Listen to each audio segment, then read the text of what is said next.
Welcome to today's webinar. My name is Kayla Thompson, and I am the coordinator of marketing here at ATTA. I will be the organizer for today's presentation. We are happy to welcome today's presenters, Steve Powers and Christina Beckman. Steve is president of Hidden Treasures Tours and a board member here at ATTA. Before we get started, I'd like to point out a few important features on your screen that will allow you to interact with us via the web. We will be answering your questions at the end of the presentation. To ask a question, you will use your GoToWebinar pane. Near the bottom of this pane is an area that says Questions. If you click on the arrow next to where it says Questions, it will open up a window pane. This is what you will use to communicate with us. If you are having trouble hearing the presentation, please make sure your speakers are turned on. If you called in, try hanging up and dialing back in again. You can send me any technical issue via the questions pane, and I will try to answer them. I will respond to you via the same pane. Also in this pane, there's an area labeled Handouts. Here is where you can find a downloadable PDF copy of today's presentation. Be sure to download this PDF, which includes contact information, before the webinar is ended, as it will be the only time it is accessible. Please also note that all audience members are muted. We certainly want to hear from you, but we have so many people on the call that the background noise would be prohibitive, and we want to ensure that everyone can hear the entire presentation. Finally, remember that this webinar is being recorded and will be available for on-demand viewing at atta.org by early next week. Now let's get started. It is my pleasure to introduce Steve. Thanks, Kayla. And greetings, everyone. I'm Steve Powers, the Regional Director for ATTA in the Northeast. I want to thank you all for taking the time to join us for this timely discussion on climate change and the impacts on our businesses. ATTA's Board of Directors at our last meeting decided to offer a webinar on the topic because it's something that we all hear about almost every day whenever we turn on the news, certainly. We reached out to our friends at the Adventure Travel Trade Association who've been involved in educating their members and have graciously offered to assist. Presenting today will be Christina Beckman, who is the Senior Director of Strategy and Impact at the Adventure Travel Trade Association. In this role, she's responsible for projects to drive business growth, promote and expand adventure tourism in new markets, and gauge tourism impacts. She leads the ATTA's Climate Action Strategic Initiative, along with her co-presenter, Russell Walters. Originally from Alaska, Christina now lives in San Francisco. Also presenting today is Russell Walters, who was born in the UK. Walters has been involved in the adventure industry since the early 1980s. As Regional Director for North America for the Adventure Travel Trade Association, his work for ATTA involves traveling worldwide, working with destinations, tour operators, agents, and guides to promote the economic, social, and conservation benefits of adventure-based travel through ATTA's network of trade events and educational programs. So I'd like to ask Christina to take it from here, and there'll be time, as she mentioned, for questions at the end. So take it away, Christina. Thank you so much, Steve. So on our agenda today, our overriding goal is to inspire you to take climate action in your own businesses and share some ideas for how you might start going about that. To open things up, Russell will share a little bit about ATTA and how we view climate action. Then we have a few slides that are sort of like a primer on carbon emissions and tourism's role in climate change. And finally, we'll get into some details about how travel advisors can help. I'm going to hand it over to Russell now to introduce you to the ATTA. Thank you, Christina, and I'll say my welcome. Good morning, good afternoon to you all, wherever you might be.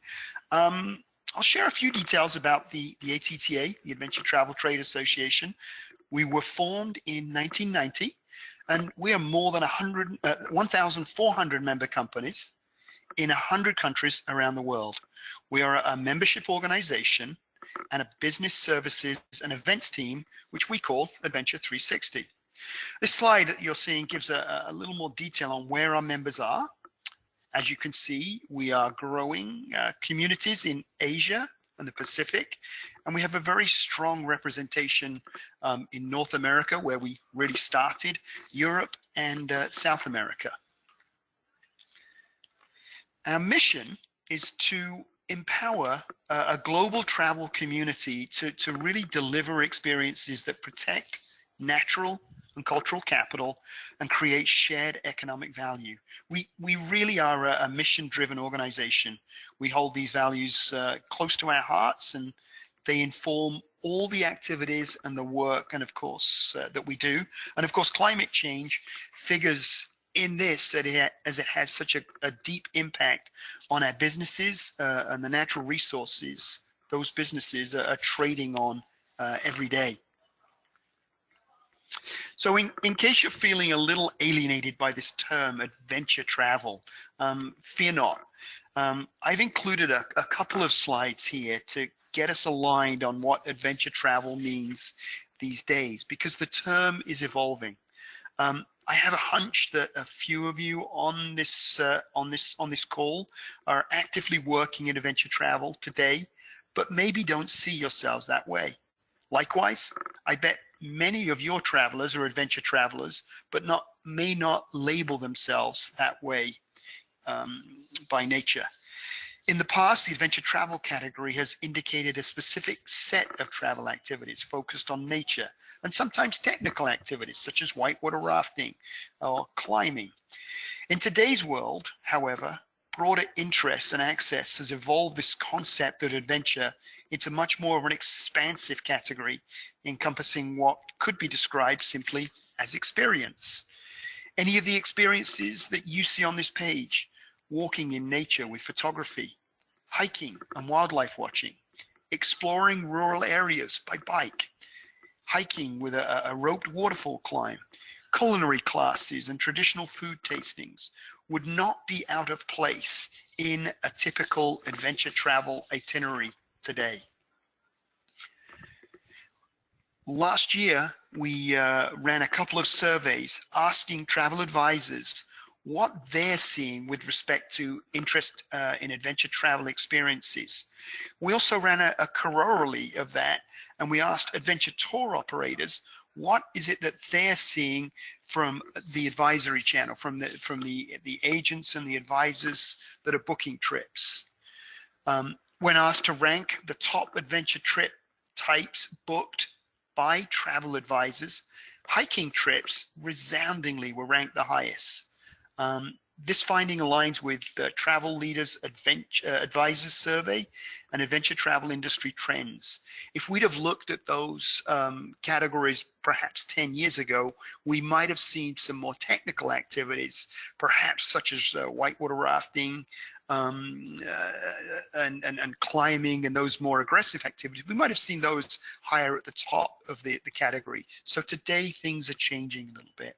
Culinary tours today are the second most popular trip type booked by advisors, and multi-sport trips follow suit. If you're booking hiking, walking, trekking, cultural trips, you are not out of place in an adventure travel conversation. And I think I'll hand back to Christina. Yeah, thanks, Russell. So now on to our big topic for today, why we're having this meeting. We're here today because the temperature on Earth is rising. Carbon dioxide is key to understanding why. It has a profound effect on the atmosphere, driving global warming. More heat alters ice, weather, and oceans. The frozen water on Earth is melting, contributing to unprecedented sea level rise. Oceans are becoming hotter, expanding, and becoming more acidic. Weather is becoming more extreme, more frequent heat waves, hurricanes, droughts, wildfires. We all know this. I'm not going to recount all that we observe. And I'm not going to talk a lot about carbon dioxide either, don't worry. What we're here to talk about today is the leverage and power that we, as people working in tourism, have to help make a positive difference. We at the ATTA believe that you, as travel advisors, are in a very influential position when it comes to supporting positive action for the benefit of the Earth's climate. You are in a unique position of power as crucial influencers at every step of the travel experience. From inspiration to planning to booking, you are the people travelers are looking to for guidance. And from this influential position, you can help drive your business to sustainable, climate-friendly operations, and you can provide frontline education to travelers, helping raise their awareness about the effects of climate change they might observe on their trips and the types of decisions they can make along the way that will contribute to positive change for all of us. Just a few words here about comfort and sustainability. You know, these are not mutually exclusive concepts, especially in the travel space where there are so many alternatives from how we behave in destinations to how we travel there. Here are a couple other examples bringing this point home that positive environmental policies can be good for business. I have a couple recognizable high-end brands that have brought sustainability and climate concerns to the forefront in their business operations and also their marketing. Lindblad, which you see here on the left, the luxury expedition cruise line, funds conservation projects around the world. They say they've sent more than 15 million to their stewardship efforts. Likewise, on the right, Fain and Eco Lodge is just one of many, many examples. This is a solar-powered luxury hotel in Jordan. My point here is to emphasize that you can make money working with partners who are putting climate action front and center in their business.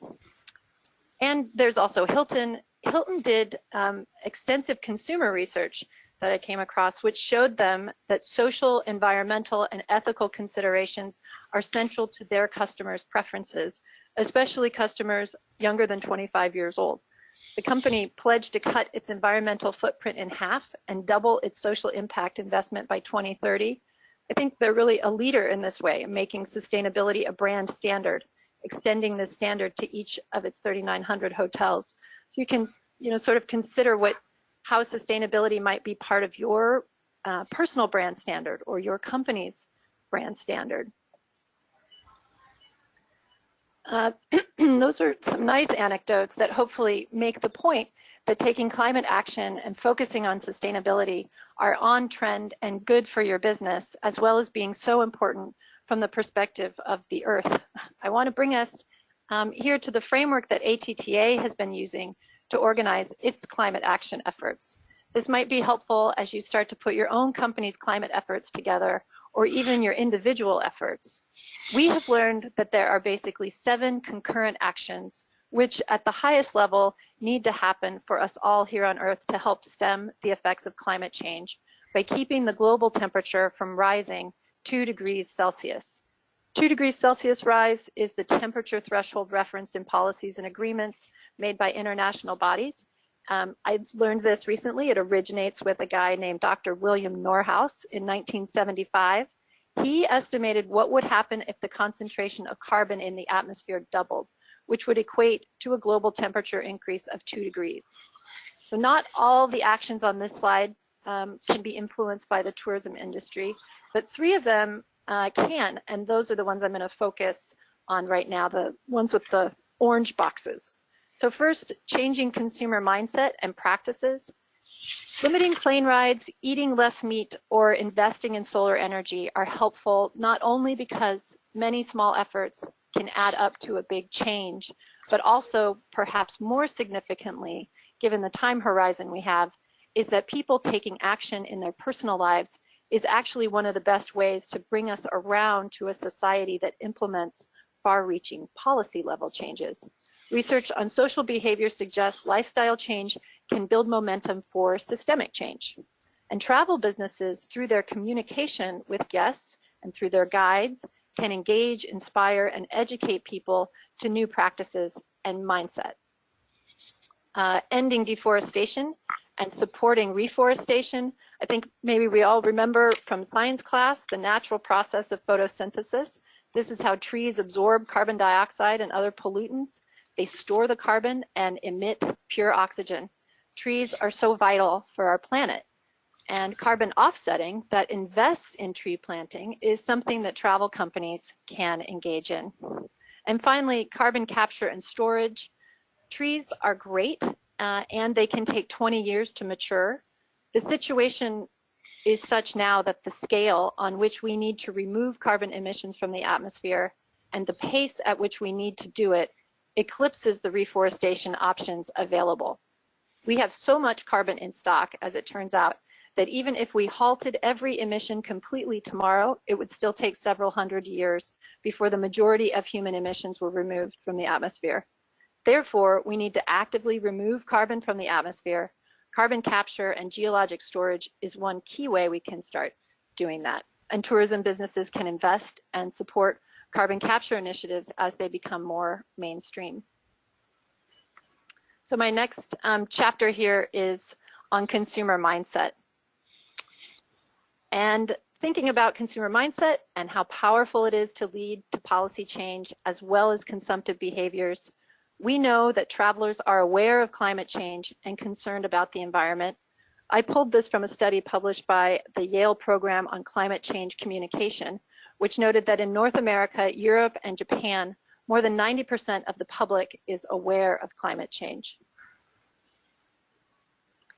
And we know from our research, this research actually led by Dr. Paige Viren, who is a former travel advisor, has been so fundamental in ATTA's work over the years, her research on travelers. So we know from her studies that epiphanies occur when we travel. The new information and relationships we build, these experiences touch people in their hearts and minds.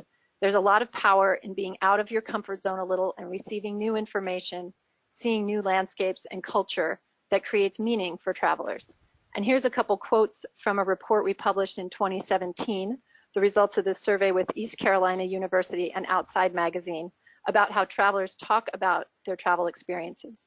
There were more than 1,000 free-form responses that were coded and organized into themes. It was a massive project. So the first one person said, adventure broadens my horizons and how I look at the world. Another person said, self-awareness. It helps me learn about myself, my limits, and opens my eyes to the wonders of the world. I'm sharing this because it opens up a great opportunity for those of us in the travel industry to think about how we can help people learn about the environment and climate on their travels. And this, from the survey that Russell mentioned earlier, we ran this survey of tour operators recently about their partnership with travel advisors. And we asked, what percentage of your guests booking via advisors voice concern regarding the environment? And adventure travel tour operators said that most of the guests coming through the advisor channel are not voicing concerns about the environment. So connecting this with the other data point, that people are aware of climate change, yet are not connecting that awareness with their travel choices, at least in a big way, this signals such an important opportunity for all of us. For advisors, the fact that people booking through you are not yet voicing concern over the environment opens up an opportunity to bring them something new, offer some education, along the way convey that you have a strong environmental commitment. We are now supporting a study looking at travel's benefit for climate action in partnership with Texas A&M University and San Francisco State University. Paige, Dr. Viren's again leading this study. She's moved now to San Francisco State, and we're just following her around, leading a study titled Harnessing Travel Experiences for Climate Benefit. We will use the findings from this research to help define the tools and messaging to make this type of education most effective.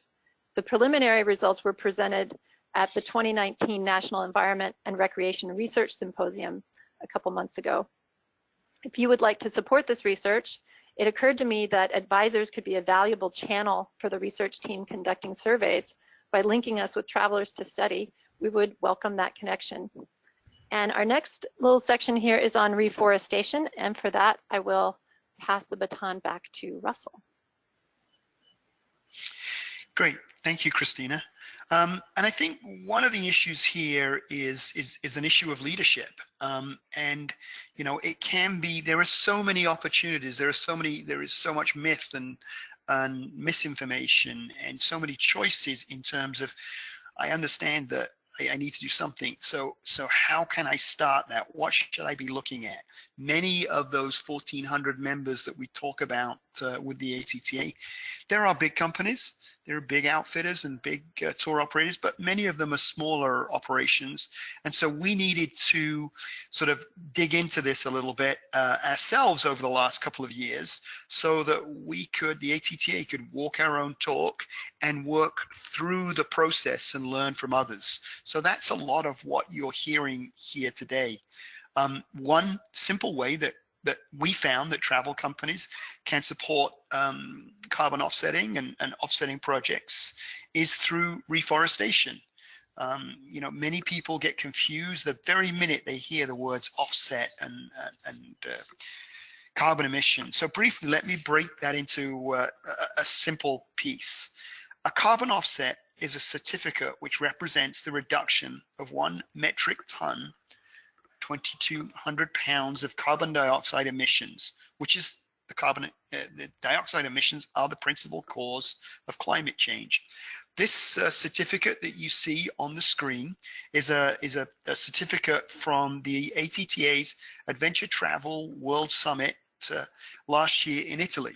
And through that, we were able to calculate the total emissions of the event and the people traveling to the event, and then buy an offset, buy a certificate that would retire the, I think it was 1,240 tons of carbon emissions. So that's what we're able to do. These types of we're specifically talking here also about reforestation.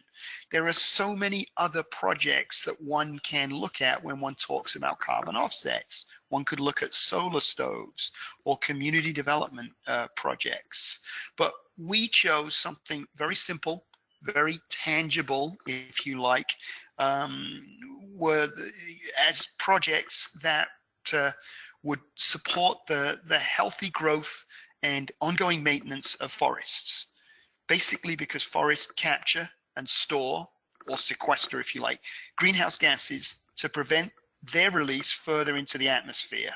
And also, they create a land base for ongoing recreation. Now, reforestation is not the simplest, is not the cheapest offset there is available. Reforestation requires human input. It requires planting and maintenance, but it is a very, very effective way of carbon capture, and something that we felt aligned with the values of our organization and our members. And so when you purchase a carbon offset to fund a forestry project, you diminish the impact of your own carbon emissions, even though the projects might be located somewhere else in the globe. And as travel advisors, this might be something that you could discuss with your clients. Have you thought about offsetting? Do you know what it is? Do you know why planting trees is important? I think we're going to switch the slide, so thank you. Here's one big name brand that is taking carbon offsetting seriously.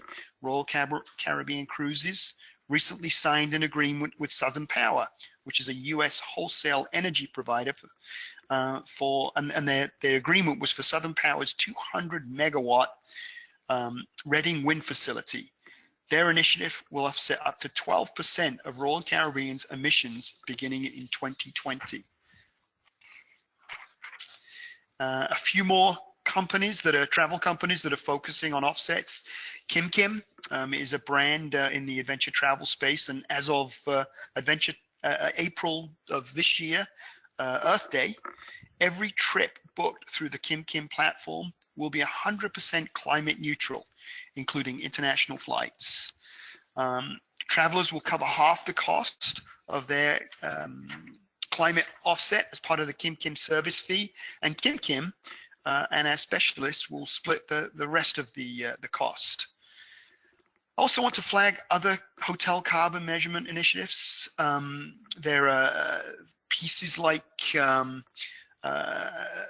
hotel carbon measurement treadright.org, which is a carbon calculation tool, and other issues such as Carmichael that you see on here, which is a carbon calculation package that was really put together by, or calculating system that was put together by a group of Dutch tour operators who were having problems measuring what their actual input was.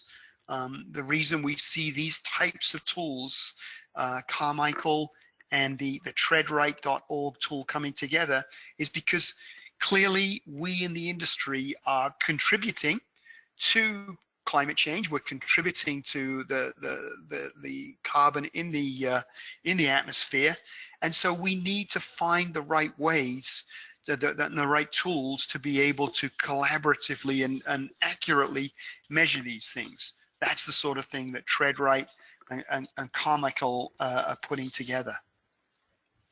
And as I said, it was the Carmichael piece was based in the Netherlands.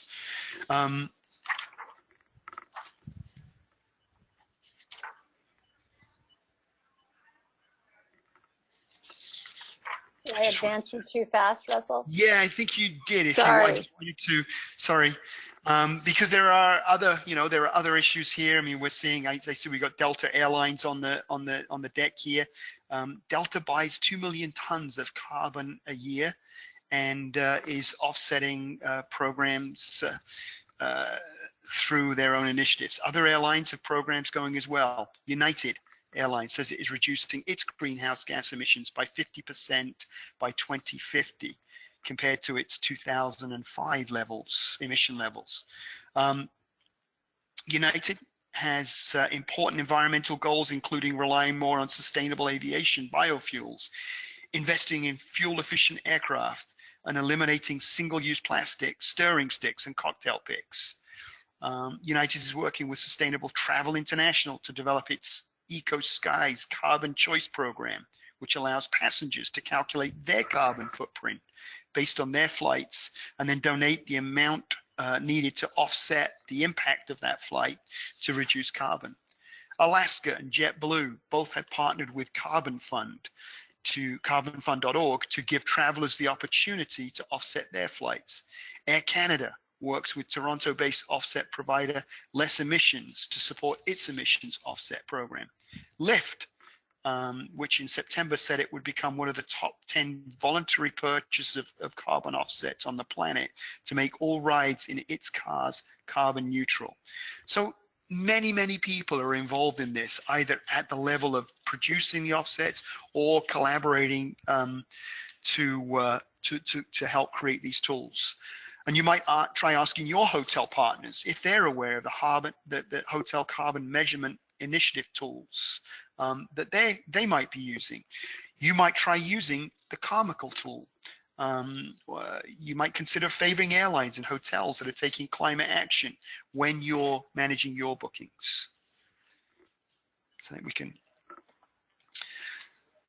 So one of the hurdles for small travel companies and small advisory groups and small tour operators is this calculation of the emissions and then funding the offset.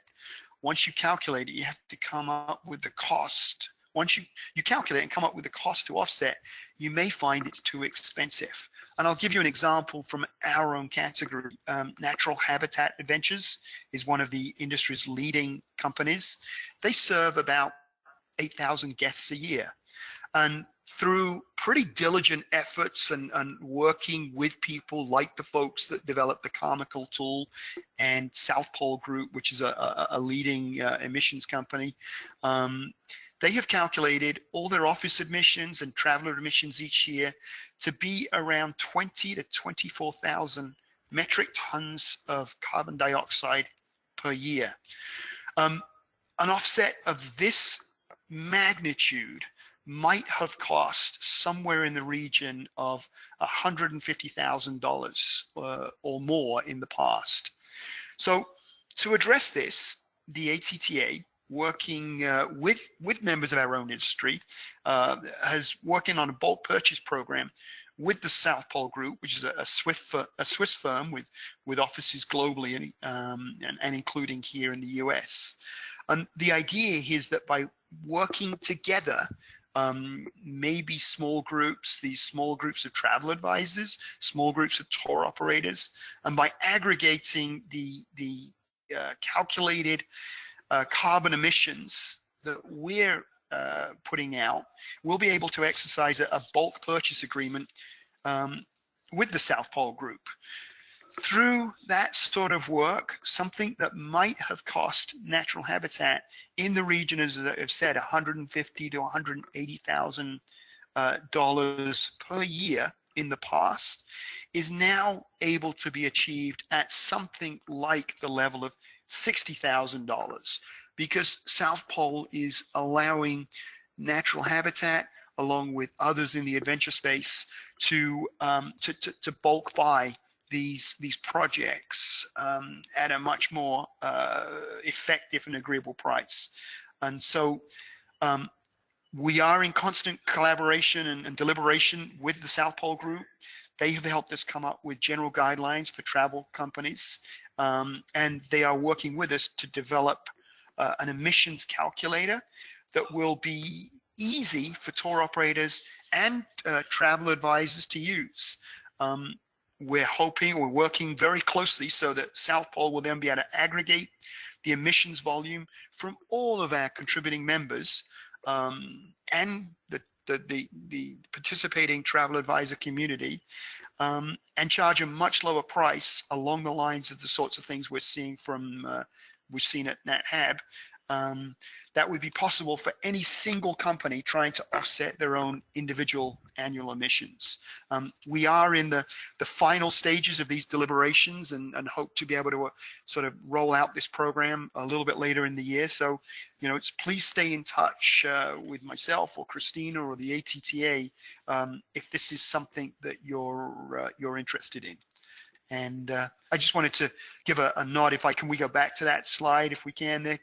A little nod to the interactive map of forest cover change, ourworldindata.org/forests, to sort of show what's happening with the world in forestry. They have so many Christina. good maps. Yeah, thanks, Russell. Yeah. Our World in Data is such a great website if people are curious. Okay, so carbon removal. This is another area that ATTA is learning more about, and we're exploring with a company called Climeworks. This is the first company to develop a carbon removal plant. You may have seen in the news recently, there are maybe 3 companies working on carbon removal that are getting some press attention. Climeworks is the first one to actually build a carbon removal plant. With carbon removal, carbon dioxide is captured directly from the air using renewable energy, and it is pumped underground, where within 2 years it turns to calcite. One of the things that has important potential for tourism businesses is that carbon removal can be made very transparent to travelers. And it feels good to be part of a cleanup. Removal may have great appeal to travelers, we think, because it's so tangible. We know that climate has penetrated general consumer consciousness, and we also have recent research indicating that consumers believe that brands are a more powerful force for societal change than government. In a recent study done by Edelman, a global public relations firm of 8,000 people across 8 countries, it was found that consumers believe that brands are a more powerful force for change than government. More than half of people, 53%, believe that brands can do more to solve social ills than the government, and 2/3 of consumers buy on values. The study found that consumers are just as likely to say they're going to buy something after seeing values communication as they are after seeing product-focused messaging. This is such a powerful combination for destinations and travel companies that have environmental values at heart and find ways to make those values visible to customers. And here I wanted to make you all aware of this company called Nori. This is Paul Gamble. Nori is a carbon dioxide removal marketplace. Here, carbon removal suppliers, like Climeworks, for example, that I just mentioned, connect directly with buyers, perhaps even individual travelers. There's some new products coming available there. So the people at Nori are working out reliable carbon accounting, reducing transaction costs for buyers and sellers, and providing a secure payment process for removing carbon dioxide and other greenhouse gases from the atmosphere. Things like this are new and on the horizon and hold great potential for travel companies of all types. I noticed another one yesterday. I became aware of another one called Puro, P-U-R-O, .earth. It's just a fascinating space to sort of get familiar with and start to see how we can engage with it. So in summary, what we can do today: be an advocate, be an educator, establish your own personal climate action policy, create a value statement for yourself with respect to climate action, create a value statement for your company, and then start taking action on your policy. It doesn't have to be, you don't have to start with the whole enchilada, but create that statement and make it visible to your customers. It has a great potential for your business and also for the earth. And we have some more practical ideas. Russell, you want to run through these?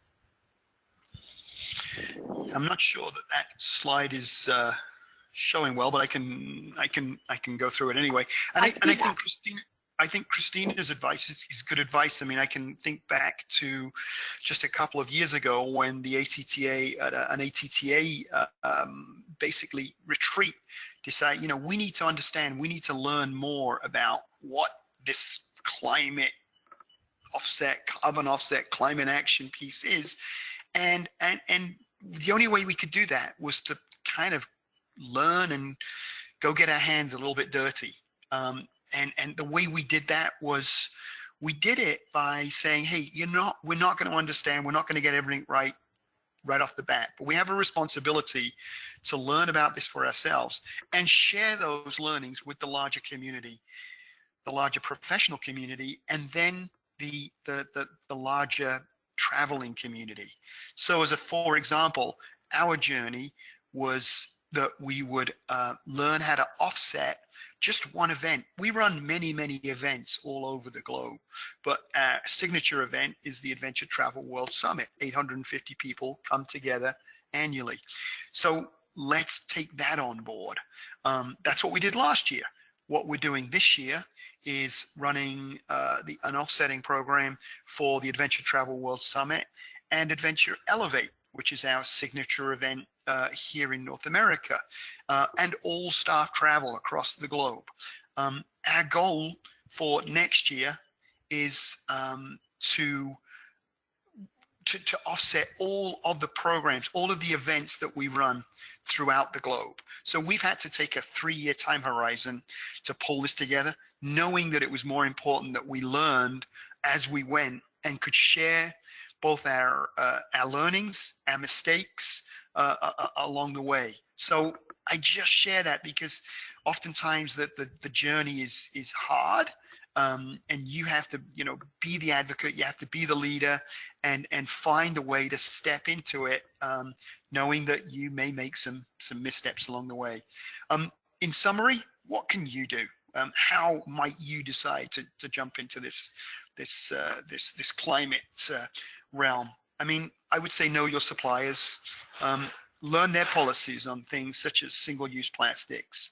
Ask if they use renewable energy at their own home bases, in their offices, in the guest houses and the hotels and accommodations that they partner with. Ask if they have an offsetting program. Do they offset themselves? Do they give their clients the opportunity to offset their travel? Use sustainable partners whenever possible. Look at those lists of renewable energy hotels, for example, and try to focus and learn more on them. Educate your guests. Offer guests information on how to offset their flights when traveling on an airline that has these options. We already talked about United, Alaska, JetBlue, Air Canada, etc. So it is a process of constant learning, but our feeling is if we're willing to do that learning for ourselves as professionals, as travelers, and share that learning, with our clients and the larger community, we will be doing something effective to combat the effects of traveling and carbon caused by traveling. So that's part of what we believe that you can do in your own worlds and your own businesses. And Christina, I think I'll let you wrap up before there may be any questions. That's it. I want to apologize for this slide. I do not know how it got so deranged between when we practiced this morning and now. Yeah, that's pretty much it. Thank you all for joining and listening to us, and we look forward to any questions or being in touch down the line.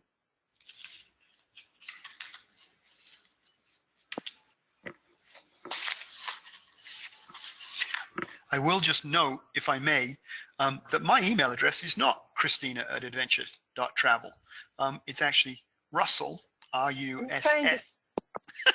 I was trying to save you, Russell. Well, I'll save myself. R-U-S-S-E-L-L @adventure.travel, in case you need to get in touch or would like to get in touch. I could stop showing my screen and correct it. Should I try to do that, Kayla? We can fix it on the final deck. Yep.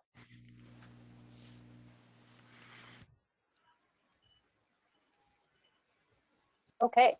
I'm not sure if we're being moderated here. Steve? Well, I'm here. Thank you, guys. That was an excellent presentation. And I guess if I may, I'd like to start out with the first question, which is for those of us who want to offer carbon offsets, what would be the first step that we would take in terms of calculating that, and how much does it cost even? Can you give us a sense of that? Yeah, maybe I can. Do you want me to take a kick at that, Christina? Yes, please. I mean, there are a number of carbon calculating tools out there. We gave a couple of examples. You know, the Carmichael tool is one that you can look for on the web, and it sort of helps calculate the emissions from a tour operator standpoint.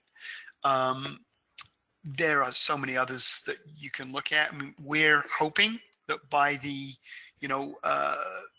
within a couple of months, we'll have our own also sort of carbon calculation that we'll be able to make available for people.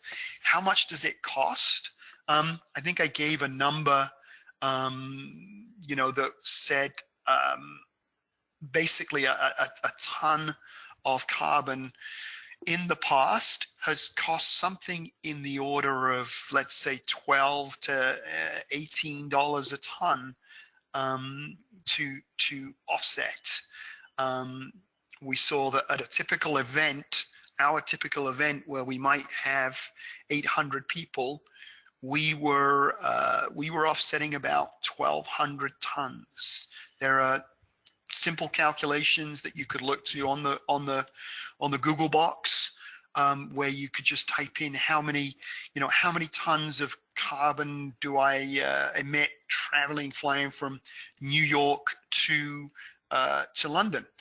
One of the things that we learn is that if you travel first class, you're probably going to be emitting more carbon because you're taking more space.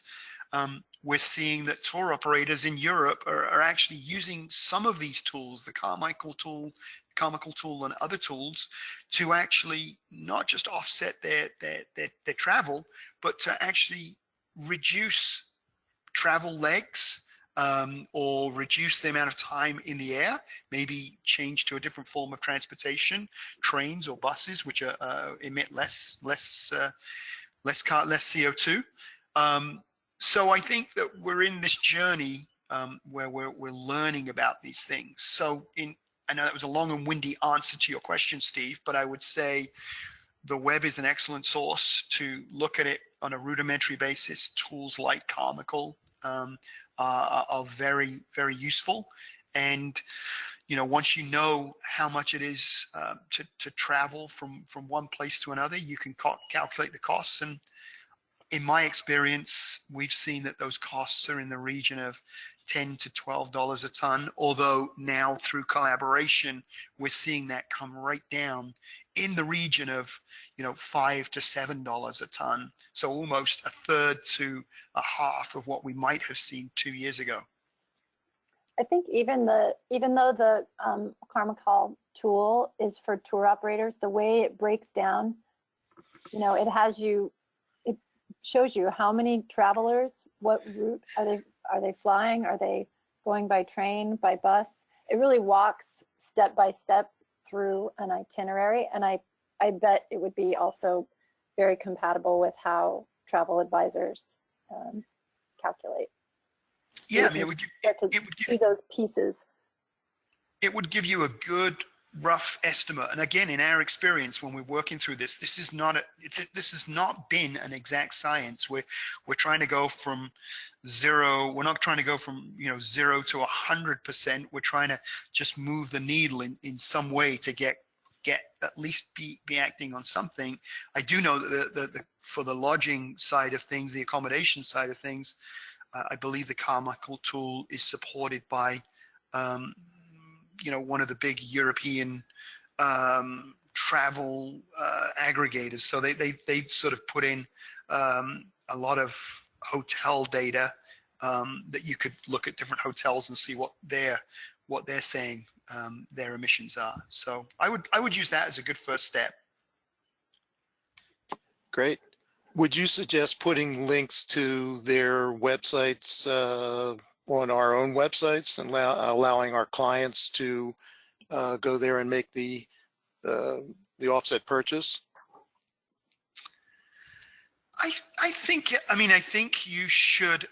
We have found, and Christina showed that slide that we learned from the travel advisors research that said, unfortunately, that less than 25% of our clients were thinking about sustainability when they were making their travel plans.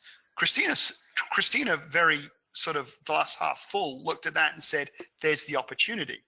I think sadly we can look at that and say, does it mean that this isn't resonating with a lot of people? That's why I talk about the leadership piece, because we can be leaders here in helping them to get to that. The reason I bring that up is that I think that if we get too wonky, if we get too preachy about this, we may alienate people. And if we're not really clear about what we're doing as agents, as agencies, I don't think it's something that we can, just expect that our clients to do. So my advice would be, understand what it is you can do. Offset your own travel first.